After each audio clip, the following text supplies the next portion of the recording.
It's your favorite topic, Basil, the metaverse. Mm-hmm. You got some competition. Do I really need to hit this thing? Oh, good. Okay, sorry. Euronews.com. Headline: This 13-year-old Egyptian wonderkind is building his own metaverse out of his mother's old clothes. Take that, googly-eyed VR headset man. I don't know what that even means. You build a metaverse out of your mother's old clothes. For Omar Whale, I think it's Whale, W-A-E-L, Y-L maybe? Yeah, Omar Y-L. It was the Spielberg film Ready Player One that planted the bold idea of building his own virtual social world in the now 13-year-old's mind. 13, there it is again. As a young child growing up in Egypt, YL had always harbored a passion for all things technology and artificial intelligence. Basil, we are living in an age now where, ever since a young child in Egypt, just harboring passions about technology and AI. Never at any other point in history that could not be a possibility, at least to our knowledge. Mm-hmm. The ambitious teen even built his first robot at the tender age of 9. But the Spielberg film, which relates a tale where most of humanity exists in a virtual simulation, ignited a fascination in him for virtual social worlds, or metaverses. So not long after, YL set about developing one of his own. Using some of his mother's old clothes, YL developed a sensory vest and glove. He also started working on a software which he hopes will allow pupils like himself to attend classes via the metaverse. His idea started taking shape when the metaverse became more easily accessible thanks to tech companies investing billions into the industry in the past few years. Quote, "This saves the environment and reduces traffic," he explained. Quote, Research, you know what else did that? Allegedly, was COVID lockdowns. Remember? Oh, the skies are so clear. There's no pollution in the air. And there's no traffic. Quote, researchers who work on chemical experiments won't have to buy expensive chemical material. They can simply carry out their experiments in a virtual lab in a simulation of what happens in reality exactly, end quote. While Al has subsequently won various local and international awards for his project, quote, The Other World, for which he hopes to secure funding to enable him to develop it further. And that's the end of the article. I'm just keeping track, Basil, of the clear youth movement, sort of tracking the people who are winning awards and being, dare I use the award? It says here that it was where's my award? Well, you haven't built a virtual world yet. You don't have you don't have your haptic suit. You don't have your ESG compliant elevator pitch. No, I will say this, you need to get all that together if you really want to make something happen. I do need to put my pitch deck for my ESG compliance. Yeah. I do have a timer on one of the tools I use here in the metaverse when I'm doing the podcast. Mm-hmm. And this timer says that I have spent 1,963 hours using this tool. And I only use this tool when recording the podcast.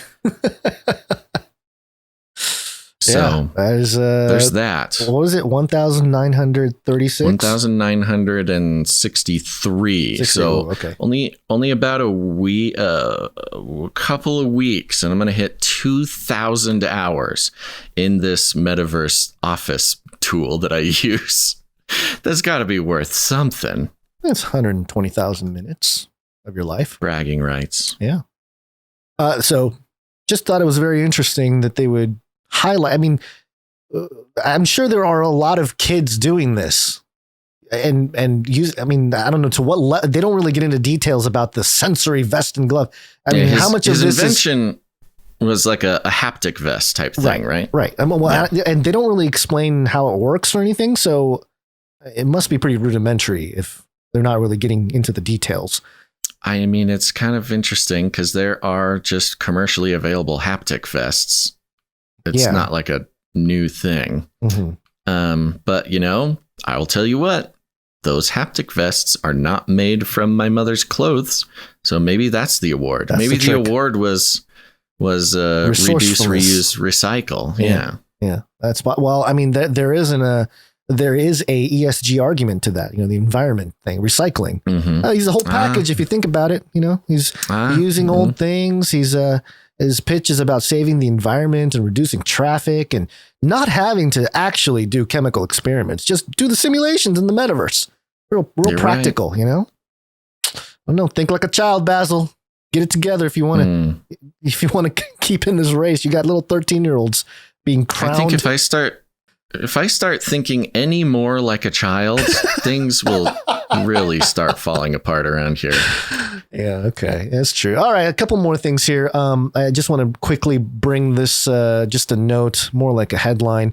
This is Breezy Scroll, and the headline, Oldham County 2-year-old becomes the youngest member of high IQ club Mensa International. So now we got 2-year-olds being accepted into Mensa. Oh, that's interesting you brought this. I was going to bring this story too. Oh, really? Yeah, it's kind of genius the theme baby. of the young kids and keeping track of that generation and how they're being perceived, portrayed, all that stuff. And you know, it's very interesting. She seems to be this young girl was accepted. She was just ahead of her time in terms of understanding words and stuff. And 2 years old, taught herself how to read. Yeah, pretty good. And spell. Yeah. Genius baby. So there you go. And just to stay with the theme of 33 in the metaverse, digitalinformationworld.com. Can the metaverse coexist with data privacy laws? 33% of devs have misgivings. That's developers. So yeah, that's 33 right there. Another one, musically.com. 33 companies to watch if you're interested in music and the metaverse. And another one here from blockchaincouncil.org. Meta, that's Facebook Meta, joins the Metaverse Standards Forum with 33 other firms. Dun, dun, dun. And that was interesting here. You know, we brought up Facebook earlier in the show. And it says here, taking the metaverse technology to the main forefront of the industrial space, Meta and 33 other top-rated firms have come together to form the Metaverse Standards Forum. With this initiative, the participating companies and organizations will work together to provide open, interoperable standards for AR, VR, geospatial, 3D technology, and metaverse technology. The list of founding members of the forum include biggies such as Meta, Adobe, Microsoft, and NVIDIA, with Google and Apple going for no participation in the project. Ooh. Maybe Google and Apple want to do their own thing, which makes sense. Well, that is part of the larger conversations about the metaverse that we've been having is who, you know, this standards thing is a real issue whenever a new technology comes out. Yeah. And it has to do with interoperability. Yeah, right. Apple very rarely likes to participate in those things. Okay. Well, you good? I just want to say that, you know, a lot of council and forum and you know, these types of things are smoke and mirrors. And for Meta to do this, to partner up with Adobe, Microsoft, NVIDIA, and form this council, this forum, is it's just, I don't know, it seems like a play against the Googles and the Apples. Like, oh, we have our forum, we have our group here, our established group that will standardize this technology. So we'll see. It is competitive in that regard with Google and Apple, because they have their own technology, they have their own hardware, which I'm sure they want to get out there. And they will probably distribute Adobe, Microsoft, NVIDIA products, you know, through their platforms. So kind of be interesting to see how this all plays out. But, you know, you got all your gaming in there, Epic Games, you got Qualcomm, Sony, IKEA, the Kronos Group. So there you go. It's like the Illuminati of the metaverse. Yay. Deals. Well, I got something for you from Space Guns. Why? Doesn't even exist. Why do we even talk about space? You're going to love it. You're going to love it so much.